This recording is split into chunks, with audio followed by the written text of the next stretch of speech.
Hello, my name is Matt Scherer, and a lot of people know me as the LinkedIn Lighthouse Keeper. Today, I want to show you, the military professional in transition, and others who are just starting to use LinkedIn, a method to connect with someone, especially if someone that you know already on LinkedIn has recommended that they connect with someone else. I took a visual snapshot of this recent introduction from my good friend Dan Sommer as he wanted me to be introduced to one of his colleagues, Dennis Waters. Notice how Dan sets up the introduction this way. Again, the more introductions you can do, the better it will help others in your network.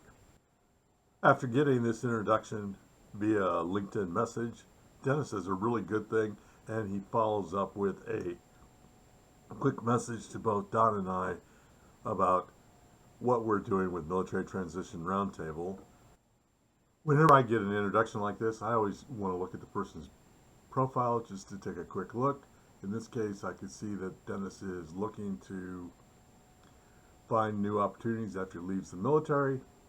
So I'm expecting a connection from him sometime in the next couple days. So Dennis does make a connection, but I want to show something about what Dennis does, and it's a mistake that a lot of people make right when they're starting to use LinkedIn for the first time to build a network, and that's the lack of a connection note. Notice below that there are two connection notes from people that wish to connect with me, and they've given me a purpose.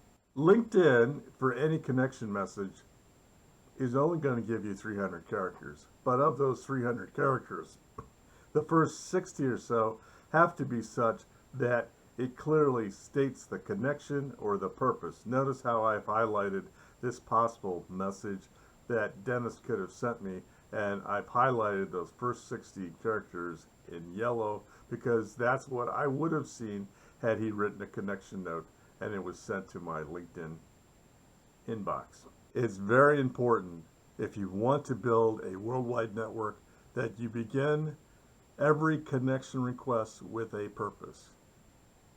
Even if someone has made the introduction, it's critical for you to write just a short little note stating the tie back to the person that made that connection. By doing so, you're going to have, in time, a multitude of quality connections throughout the world. I hope that by you watching this video, that if you don't know me already and like to connect with me, well, there's my LinkedIn profile address. I'm at www.linkedin.com/in/my name, Matt Scherer.